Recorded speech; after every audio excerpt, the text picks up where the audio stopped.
Morning, everyone. Today is Tuesday, January 23rd, and the time is 6:33 p.m., and I'd like to call this meeting to order. First up on our agenda is our consent agenda. First is minutes from December 12th, December 28th, and January 9th. Any questions or comments?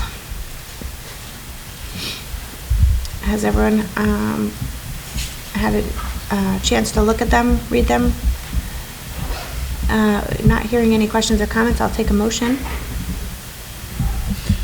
I'll make a motion to accept the minutes as written for all three dates. Can I have a second? I'll second. All those in favor? Aye. Aye. Next is warrants 43 and 45, which we've just passed around for signatures. Any questions or comments on the warrants? Nope, none. Hearing none, I'll take the motion. A motion to approve warrant 43 and 45. Have a second? I'll second. All those in favor? Aye. Aye. Visitor comment. Any citizen wishing to speak before the committee must sign in with the administrative assistant prior to the opening of the regular session of the school committee. The visitor will identify themselves by name and address and shall speak for no longer than 3 minutes. For anyone unable to sign in ahead of time, we ask that you clearly state your name and address so that this information can be included in the record for the meeting. Seeing none, we'll move along. Faith is not here. New business, donation for the weight room. Do you want to take it, Todd? I can. So there was a donation made for 5 to 50-pound dumbbell sets off the wish list for the weight room for our expanded health science class. It was $1,098. 83. Or $83 for the donation. And it's going to purchase new equipment. Publicly identify the I think unless we have permission, we can see who it is, but I don't know if we should. And she left a note for the committee and Yeah. here too. Okay. I would love to be able to thank this person publicly, but I would like permission first, so we could do that at the next meeting if we have permission. But regardless, we do thank the individual for the donation. It's a really lovely testament for sure. Mm-hmm. Any other questions on the donation? It's really wonderful. Makes me proud that people want to do things like that. It's really nice. Hearing no additional conversation, I'll take the motion to approve the donation. I'll make the motion to approve the donation for the weight room in the amount of $1,083.19. Can I have a second? Second. All those in favor? Aye.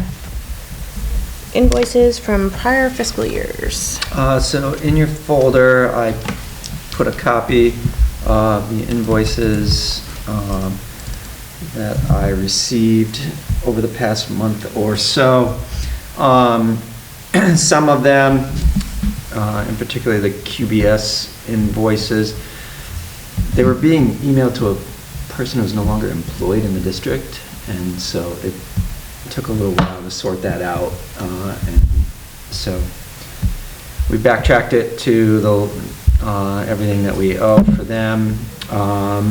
Again, there were some invoices that never made it to my office. The Secure Docs is one that came in a period of transition. Their invoice was dated in May of '22, but it was to also cover all of FY '23.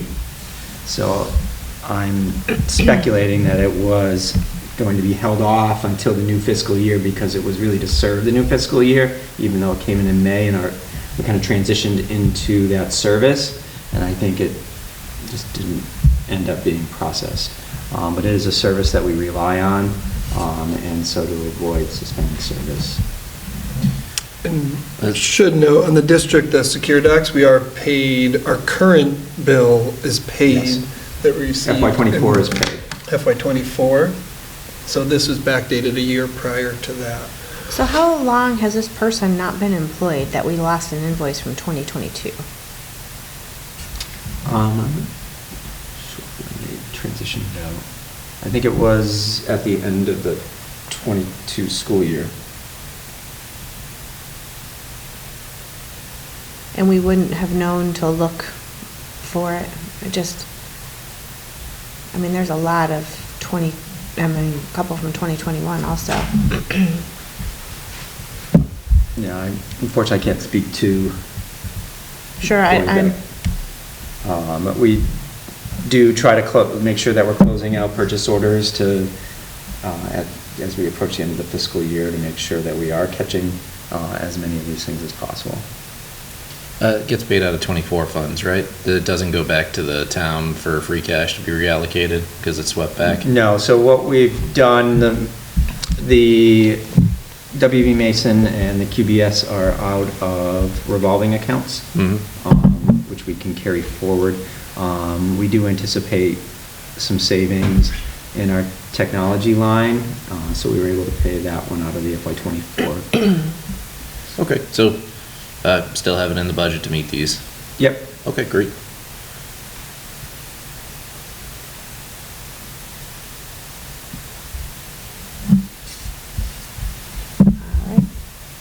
Make a motion to pay these bills if there's no more comments, or Yeah, go ahead. make a motion to pay the prior year fiscal invoices as outlined in this document. Can I have a second? I'll second. All those in favor? Aye.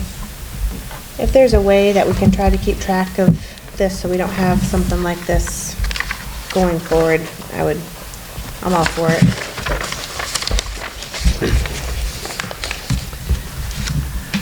All right, next up is school choice. So this isn't so much the enrollment dashboard, but a conversation that we hit pause on. The lights went out. Last meeting when the lights went out.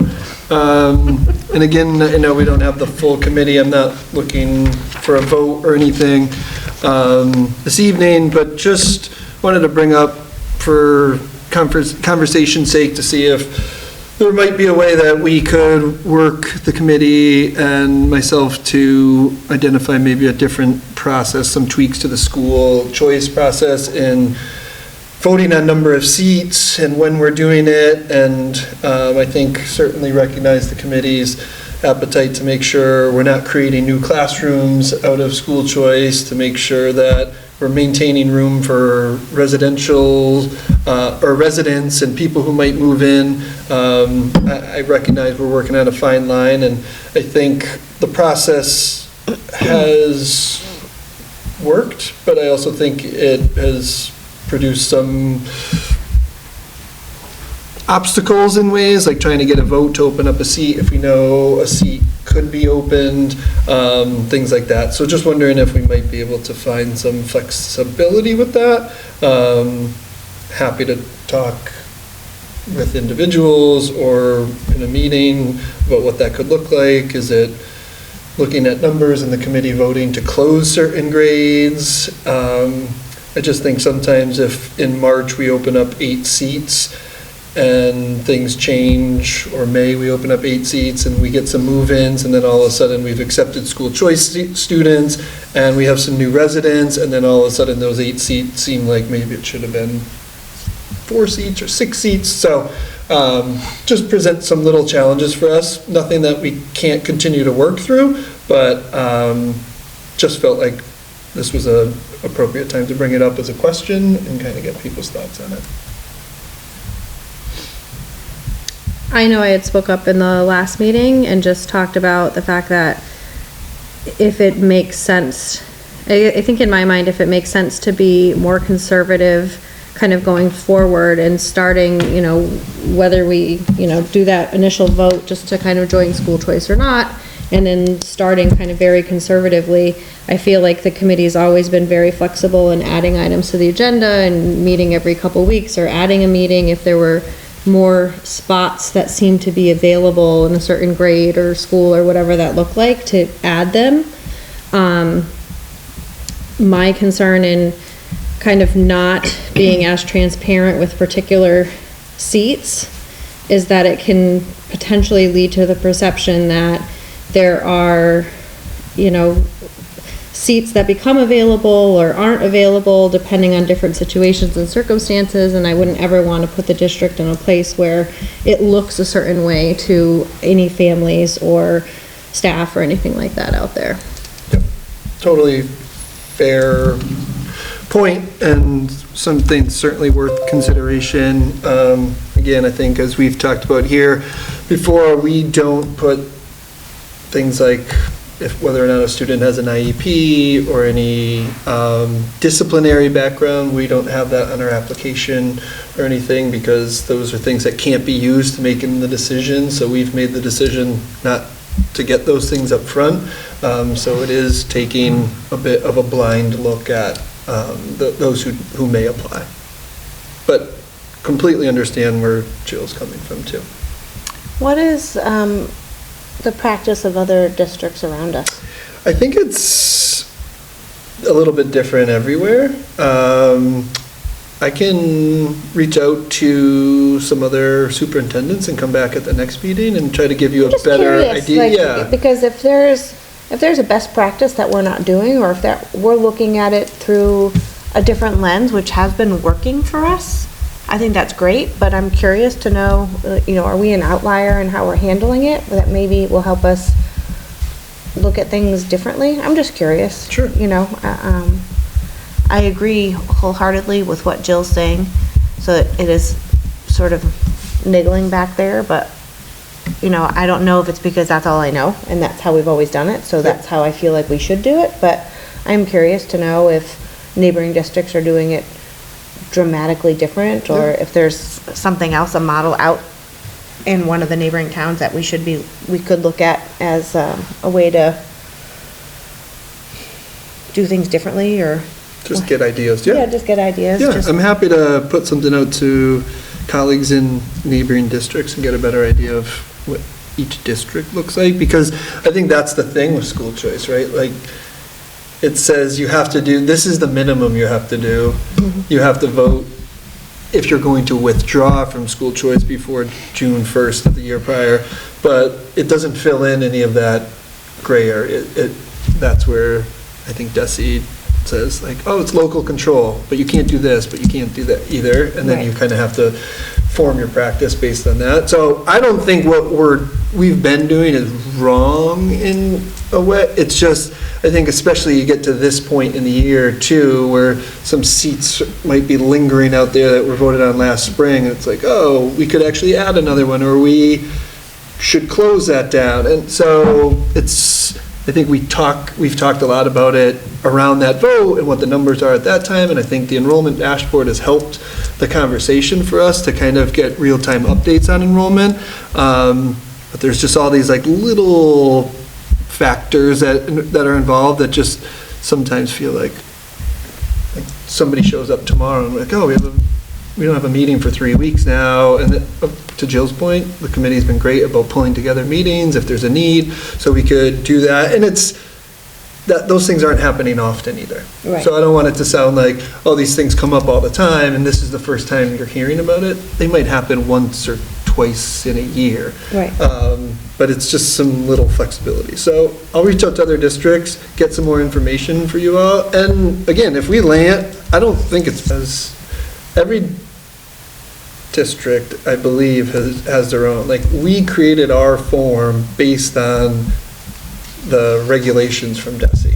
Okay. So DESI says you can't make a determining factor based on students' discipline or their IEP status, if they have an IEP. So we just kept that off of our application.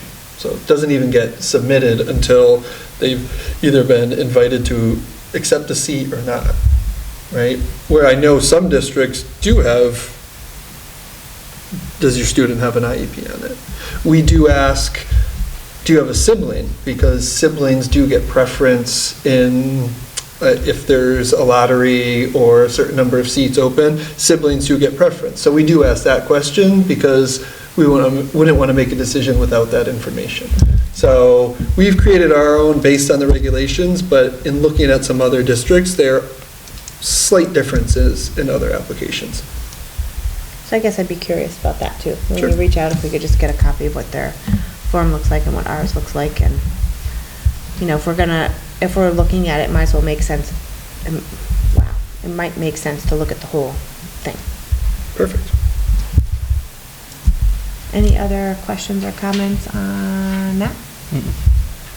Wow, we are flying through it. Thank you. So next, we're adjourning to our work groups, budget and finance and policy, but George is not here. So as long as we don't have any discussion that could be considered, that would be like making a vote or anything, all three of us can stay in the same spot and have the first kind of discussion about budget. And if that's the case, we probably don't even need to turn the camera off, because it can just be, unless we want to have that, but it's open meeting regardless, so it's first look. I don't know. Thoughts? Completely up to you. You guys? Yeah, it's fine. All right, let's do it.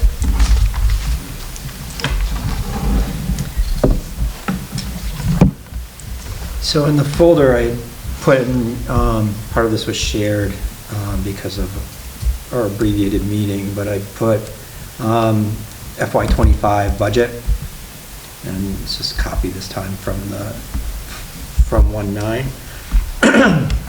There isn't any, we haven't made any significant changes since then. We have a couple of key things coming up. So tomorrow, the governor's budget is supposed to be released, and that will have what our Chapter 70 funding is, at least the governor's version, because there's 3 versions. The House and Senate will each produce their own, and then there'll be a conference or a compromise version that will end up being the final. But that gives us a real starting place for what Chapter 70 is and what required local contribution is. So right now, we don't have that baseline to work from. So that's going to be coming up.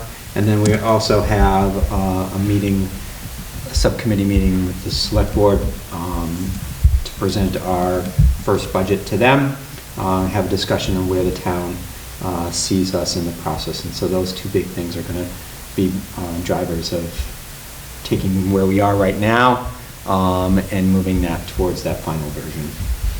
So when we're looking at this, and there's pluses and minuses of, you know, like curriculum down 2.47%, athletics down 3.36%, what does that exactly equate to?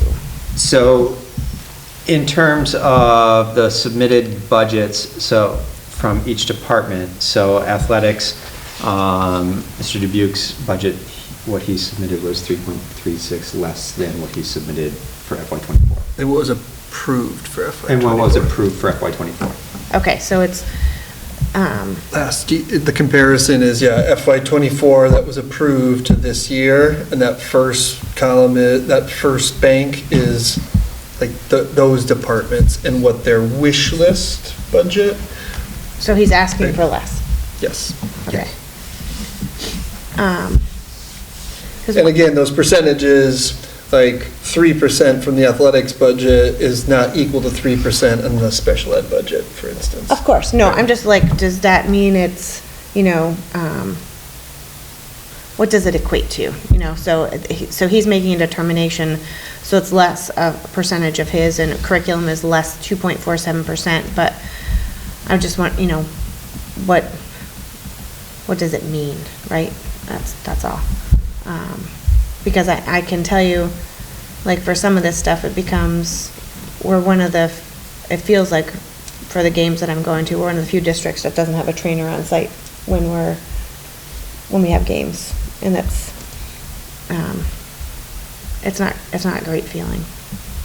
So we did have a line for a trainer, not a full-time trainer. Not like a Papa John, but just, is No, there we do someone- have a line, but it's been difficult to fill. I don't know how often Dylan has tried to fill it, but it's been through contract reaching out through contract services. Okay. And so, and I know in terms of perception and versus requirements, wrestling is required. So he's been able to do that. Other sports are not required to have a trainer. And so we are working within the budgeted amount. Right. No, I didn't mean for that to take a hard left turn, but you see some of the kids get hurt, and it would be nice to have that. So that leads me to another question that we'll ask offline, because it's not really a budget thing at this point. But so like curriculum down 2.47%. Does that mean we don't get a new program that we were looking at, or? No, that means some of the things that the curriculum department's budget has done is initiated programs, and so once those programs have been adopted, they've shifted into the building-based budget. So over the past couple of years, we've made a major investment in our ELA and our math curriculum, so we were beginning programs. So those programs are now in place, so they're coming off of the curriculum department's budget. Okay.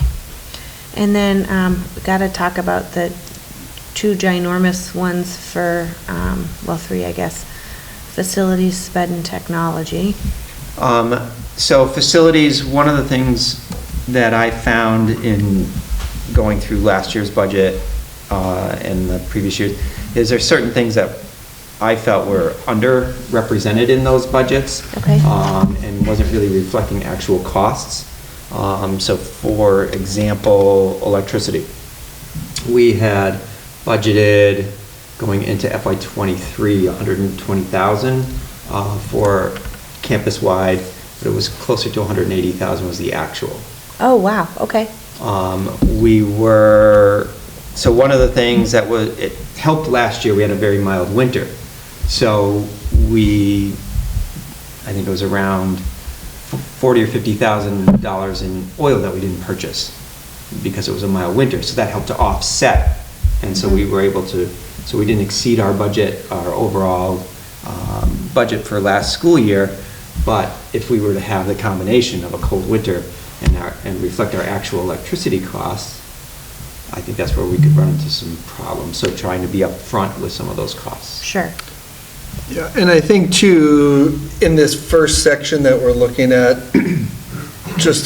we do ask, I think the leadership team is doing a good job, but we asked for their wish list budget. So this is also adding new positions, bringing positions that we may have lost in the past back. So that's like, what's everything you think you need? And I also would say, after the past few years working with them, they're even a little conservative with this number because they recognize the next step is, okay, we can't do this, we're not going to do this. We start taking it away as fast as they put it in. So, but as I've said here in the past, we also try to use that quote-unquote cut list if we're able to pursue a grant or we find some savings somewhere that we can go back to that cut list and say, these were the things you identified as a need at this time. Is it still something you need? So we're not just kind of creating something out of nothing. The level budget is 7.4% roughly increase year over year. So that assumes a few things. So I think So it's really a it's level probably service not plus. quite level service. It's level service plus because, for instance, we have, if we were, and in this case, it's true, we have a move-in for an out-of-district placement. So somebody who hasn't been on our books, hadn't been a Granby resident until this year. Now we're responsible for paying that tuition. So that is included in the level service budget, even though it's not something in this year's budget, because We don't have a choice. we're required. That's something we have to pay for. So you're right that it's not quite level service, but we tried to make like staffing and things like that level, but then add what we would be required to pay anyway. So we had that as a starting point, if that makes sense. No, it's my first year here. Is that an unusual number? Roughly 7.5% for level plus year over year? Yeah, I would say that's on the higher end. Higher due to cost of inflation, new contracts? What's the deviation year over year? I would say in this case, it's contractual. We would still call that level service because it's employee for employee. So like the collectively bargained increases, we would say that's still level. In this case, it really comes down to out-of-district tuitions, which have not just the individual, but the individual plus the 20% increase over the past 2 years. So it was 14.6% last year, and it's about 5% this year. So those two numbers combined have really hit that special education department. If without the percent, great, it'd be great if we could do math like this, right? Without that OSD increase and this new family that had moved in, then we would be looking at pretty much a level service in that department. But Okay. and we've also had some other students have to go to out-of-district placements as well over the course of the past year.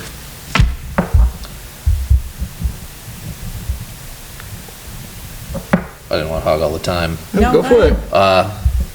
So if we're going to have to go in front of the board, which we're going to for money, are there any bullets on how this equates to the 5-year plan or your strategic vision for where you want to take it? Because budget is just a numerical measurement of the value that you place on specific departments in relation to your targeted goals in the future.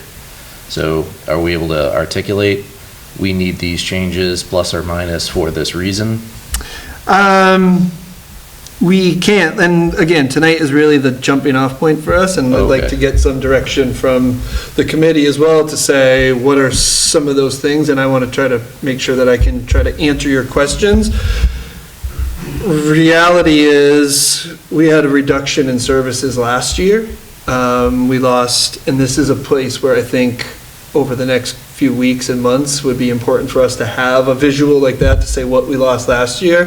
For example, just next door, we don't have a library media specialist this school year. We did last year. We don't have a dedicated band teacher. We're contracting with somebody on a stipend essentially this year. Last year we had 2 PE and wellness teachers at the junior senior high school. This year we have 1. A couple of years ago we had 2 world language teachers at the junior senior high school. We now have 1. 5 social studies teachers, 4. So, or we had 6 and now we have 5. Yeah. So Do we have any quantifiable metrics for how that affects the output of those services to the school, to the children in the school?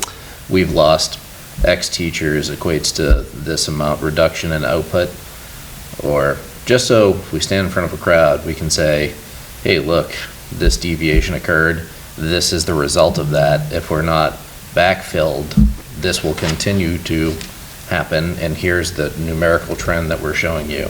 yeah, I think that's certainly something that we could work on.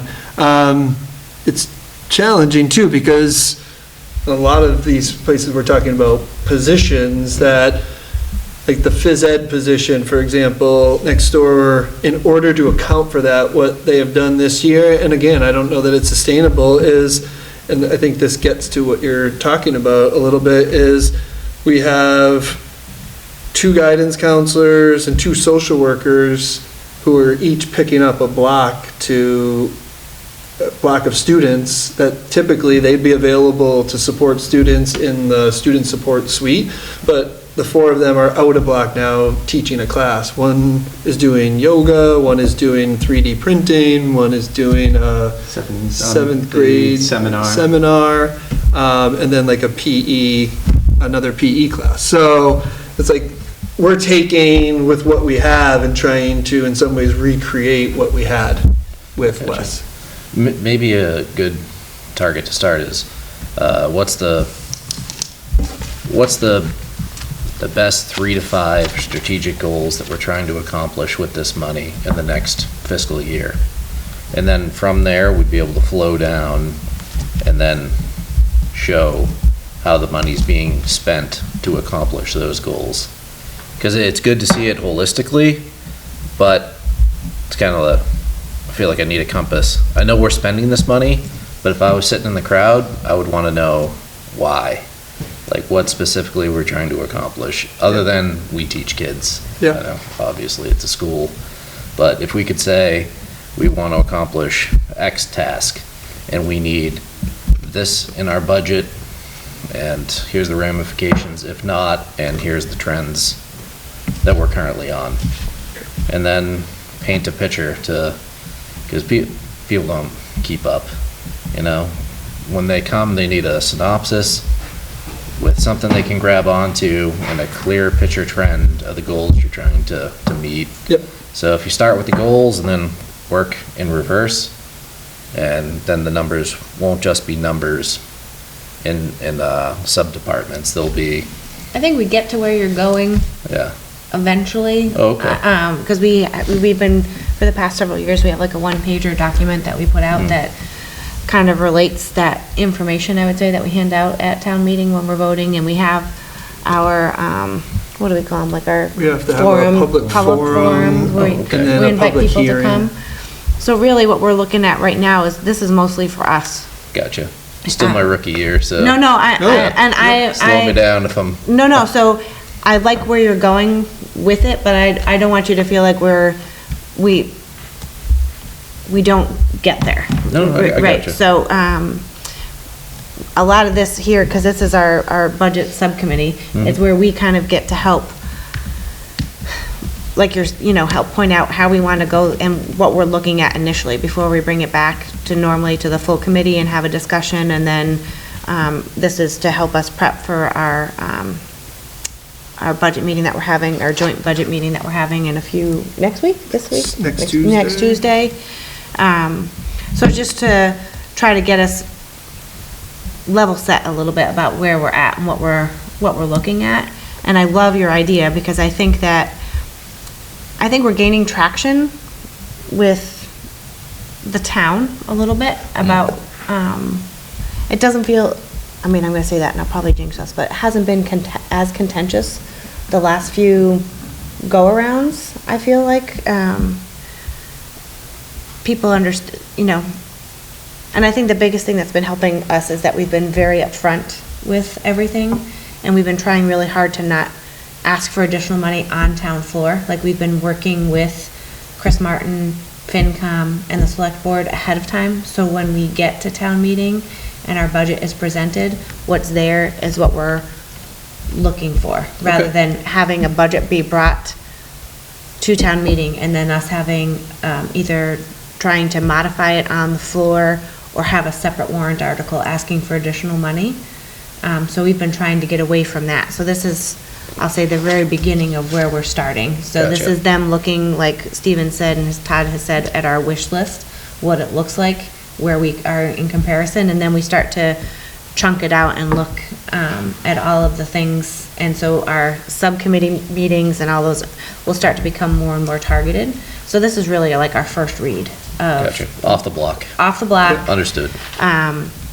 But I think your points are well taken. And I Absolutely, do yeah. think. I like what you're going with What it I can 100%. do, if it would be helpful, is to share the slides from our public forum and hearing last year. So you just have a look of Yeah, please. where it got in like to March or check 'em out. April. So that might, because we do talk about our district priorities, how we got.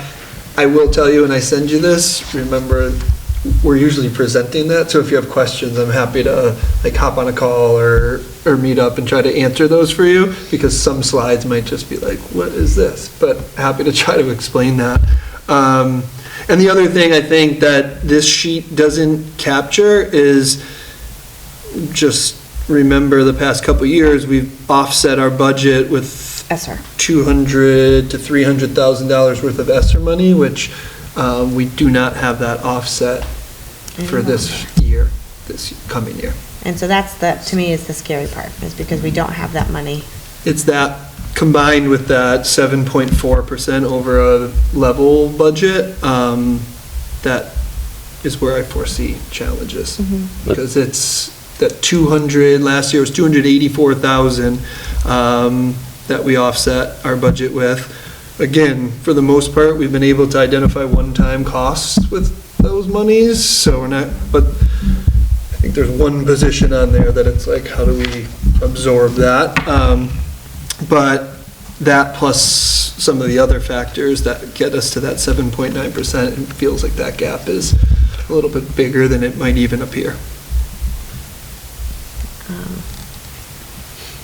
So we'll be having more of these, like from now, any work group meeting that we have, budget and finance will be meeting, and we may end up having to have a few extra posted meetings where we can get together and have discussion. They are open meetings, so they have to be posted, and people are welcome to come if they can, or if they so choose. All those financial party animals. Yeah, Yes. you know, I mean, they lurk around and you just never know. But one of the things that the biggest thing is to, like you say, is to get the word out so people understand. And unfortunately, people don't seem to be coming to the forums and aren't coming, but then at town meeting, they are stunned when the budget is presented and they feel like they've been left in the dark.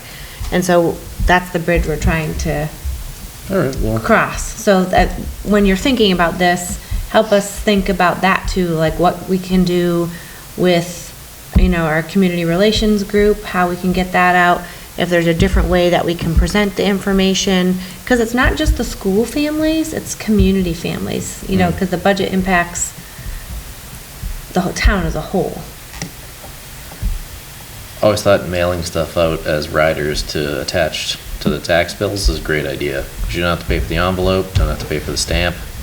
You just coordinate with the assessor's office. They'll stuff a flyer in there for any information you want, and it goes to every property in the town for like pennies, like 4 to 7 cents to add on a flyer per tax distribution.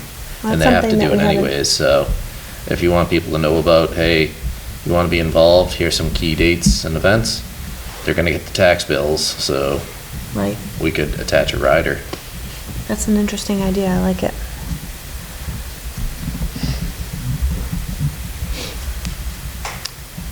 Anything else that we want to talk about for this going forward, or we'll just bring it up at the next? Yeah, so I think Todd and I were talking about it pretty much every day at this point. I think tomorrow and next Tuesday are important dates for us. Tomorrow, again, is when the governor's initial budget is set to come out, so we'll get a look at some real numbers. And then having a conversation with the town, I think that will be helpful to get an idea of where they are. I think in an ideal situation, I'm thinking the town would probably want us in the, I don't know, but I'm guessing in like the 3% range. But it's just some of the factors that are outside of our control that are really challenging to get there. So, I think there's some little things we can do, or we can certainly do some work on this, but, we want to be collaborative with the town. We recognize we're a piece of the pie, but, we did add a little bit more to transportation because we're projecting, even though we added to transportation this year, we're projecting a little higher than we had even thought, so we've added there a little bit again. But it's hard to talk about a budget at any time, but this is like a living, breathing thing, and anytime a family moves in or moves out of the district, or a student chooses to come in or a student chooses to go out, all of that impacts the things that we're doing and the things that we're planning on, and we don't have all of that information as we're building that budget. So as hard as we work at it, we're projecting a bit, and then things change and shift, sometimes in our advantage and sometimes it works against us. And it's just, it is a anxious time. One of the things that I wanted to talk about is when we sent out our survey about potential regionalization, we heard back from Hatfield and Hadley, I believe, about shared services. Is any of that work reflected in our budget as far, like, have we made agreements with any of them to do any of that? So or- we're doing some shared services with Hadley and Hatfield right now, but not so much reflected in this budget. A lot of work around certain grants that are out there that we've been working with them and trying to find flexibilities through those avenues. So, for instance, Hadley wrote a grant last year for, and I think I've mentioned it here, Pioneer Valley Public Safety Academy. So we have a planning team that we're working with Hadley and Hatfield. Hadley was awarded the grant, but I think we billed them for $4,000 or $5,000 to pay our staff to be working on that. So we're having some collaboration on things like that. Because I have to imagine that we're not going to be the only district that's impacted with higher sped costs and, you know, the out-of-district things and everything else. Like, we're not alone. We haven't been alone. Everywhere around us is struggling, No, I don't so. think we're alone, but I Doesn't also make it think better. it's, right, it's all, and it's different, and the way certain districts or municipalities have structured themselves are different too, and the way they've kind of gone about their spending or their savings or their approach or their tax revenue is different than Granby. So, Right. like, a problem to us might be finding $100,000 for even a district, and again, I don't want to use names because everybody has their own issues, but other districts might see $100,000, even if they're about the same size and demographic as us, might not feel as much of a challenge because of maybe they're bringing in more revenue as a town, maybe, right? So all those things play a factor that it is difficult to compare apples to apples as much as we all want to. It is difficult because every community is unique in and of itself. Sure. I know that they had, both of those towns specifically had been open to that idea, so I just want to make Yep. sure that we're looking at that as a potential saver, you know, if there's a way that we can, you know, they had mentioned like sharing a position or sharing a resource or, you know. Yep. I actually things that- just talked to the Hadley superintendent today, and she was talking about a class that she was looking to pursue. I said, oh, we're actually offering that class. That could be something that we partner on. So Okay, great. her and I and the Hatfield superintendent, actually, one of them just retired, a new one started last week. We've been I'm in conversations with Hadley as much as probably any other superintendent because we are similar when it comes to size and things like that. So we have been sharing some resources. It's just not, sometimes sharing the positions is hard because, right, I know, you I have get it. somebody 1 day a week or 2 days a week, and then when you really need them, it's the 3 days that they're not in the district. No, I know, that I just kind want to of make thing. But yes, sure yeah, that absolutely. we're looking at, you Yep. know, one of the things that we've talked about a number of times is to make sure that we're looking under every stone, right? Every Yep. nook and cranny, and maybe it's not a lot, but if there's something that we can do, because every little, I feel like truly, I don't mean it to be cliche, but every little bit helps at this point, so Yes. if there's something that we can do with those districts that have already expressed an interest, I want to make sure that we're pursuing it. Yep, So, absolutely. all right, well, if there's nothing else, then we'll come back to, well, not that we ever really left, but to the rest of the meeting. Are you good with that? Yeah, there's a budgetary meeting next Tuesday. Yep. Here, I don't remember, Nope. no, it's at Council the, on Aging. yeah. Council on Aging. What time is What that at? time? 6. And it's at, Council on Aging. Yeah, I'm gonna put it. Okay.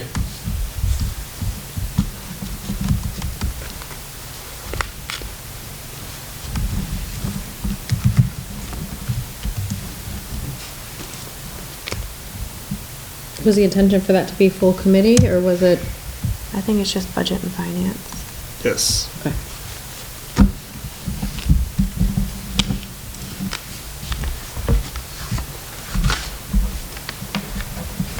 It should be in your calendar already, Jen. I just sent it to Mike.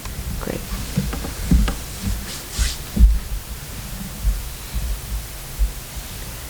We've had better luck when we do the smaller smaller groups, so we'll try that again.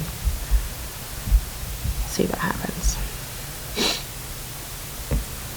All right, moving right along. Next up is standing reports. Stephen, you're up. So we had a brief discussion about this previously, I believe. I know I put it in the update. So I've shared 2 potential calendars for next year with the GEA. They're taking a look. I anticipate they'll get back to me in the next week or so, and my plan would be to present the calendars back to the committee in late February. So we have 24, 25 set by then. The junior senior high school has their cotillion this Saturday, January 27th. It's from 5 p.m. to 11 p.m. at the Knights of Columbus on Granby Road in Chicopee, not the castle.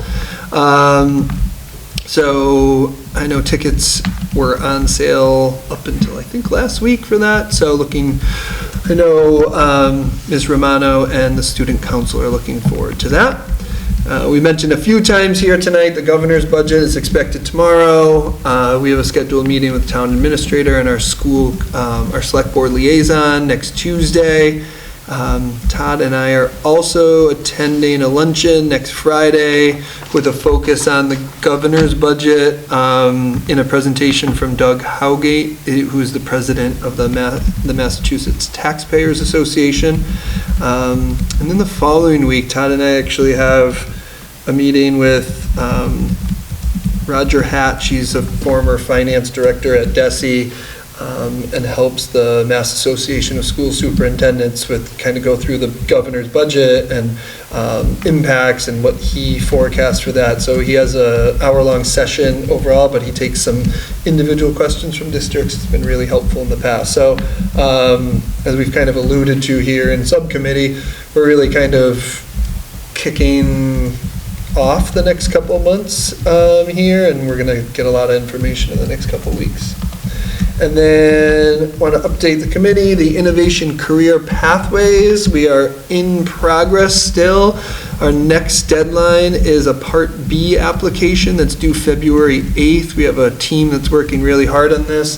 The next step after that, if we make it to that, is an interview with our team with DESE, and we'll find out likely in April or May if we receive a designation. A designation could lead to grant funding for the next 4 years as well. So that would be nice. Fingers crossed. And then we had the MSBA, Massachusetts School Building Authority, opened up applications for statements of interest on January 12th. Unless I hear otherwise from the committee, I plan to pursue. Once again, I think we've kind of come to an agreement that we're going to keep pursuing just in case something opened up, even if it means we step back or we don't get invited in to participate. So we'll be able to apply this year, we'll be able to apply next year. Starting next year, they go into a 2-year cycle. It will be every other year after that.